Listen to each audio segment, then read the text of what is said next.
שלום לכם, שמי הווארד ואני מורה לטופל, למבחן הטופל בארץ. זה סרטון השני של 4 סרטונים שמסביר את מבחן הטופל. הסרטון הזה מסביר על הפרק השני שזה שמיעה. הפרק השני בא אחרי פרק הקריאה, ולהזכיר לכם, כמו שאמרתי לכם בסרטון הראשון, הפרק הקריאה יכול להיות או 60 דקות או 80 דקות. אז בא מיד פרק השמיעה, והשמיעה, המבנה של הפרק השמיעה זה שיחות והרצאות.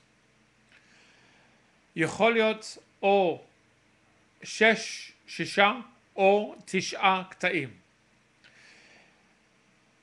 אם יש 6 קטעים, יש 2 שיחות ו4 הרצאות.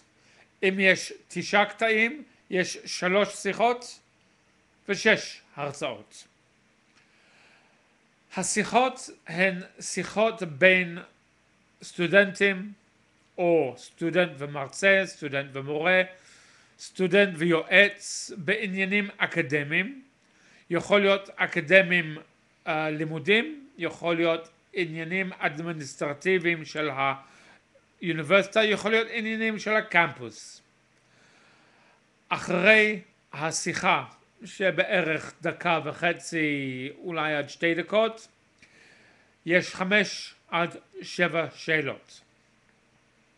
ההרצאות הן הרצאות של בערך 2 עד 3 דקות על נושאים אקדמיים, ויכול להיות מדעי, גיאולוגי, גיאוגרפי, היסטוריה, וכל העניין של ההרצאות זה להקשיב טוב טוב, לרשום, אבל רק לרשום בראשי פרקים, לא לרשום משפטים שלמים, ועל מנת לזכור ולענות על השאלות. המפתח של השמיעה זה ריכוז. אתם יושבים שם בחדר בין 30 אנשים ויש הפרעות, יש רעשים, ואתם יושבים שם עם אוזניות שאתם מקבלים מהמרכז, וחייבים להתרכז מהרגע של תחילת השיחה או ההרצאה עד הסוף. השאלות הן שאלות של נושא השיחה, נושא ההרצאה, ובדרך כלל יש גם שאלה שאיך והצורה שהם דיברו ולמה הם אמרו משהו מסוים בשיחה או בהרצאה. שוב אני חוזר ואני אומר שהמפתח של השמיעה זה ריכוז, וכמובן, כמו שאמרתי בסרטון הקודם ובכל הטופל, תרגול כמה שיותר. אפשר לתרגל כמובן מבחנים, את הפרק השמיעה כמה שיותר, ולשמוע כמה שיותר.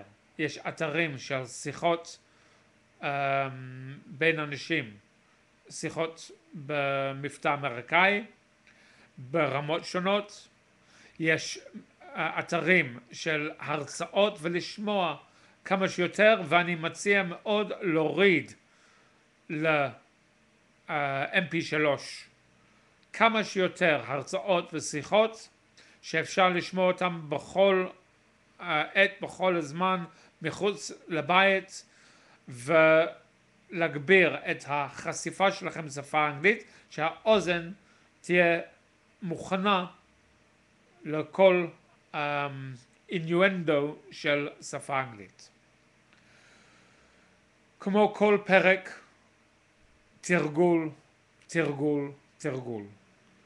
אבל הרבה אומרים שחלק השמיעה זה החלק הקל ביותר בין 4, ולא לשכוח מיד אחרי הפרק השמיעה ב10 דקות הפסקה, ואז חלק הדיבור, ועל חלק הדיבור אני אדבר איתכם בסרטון הבא.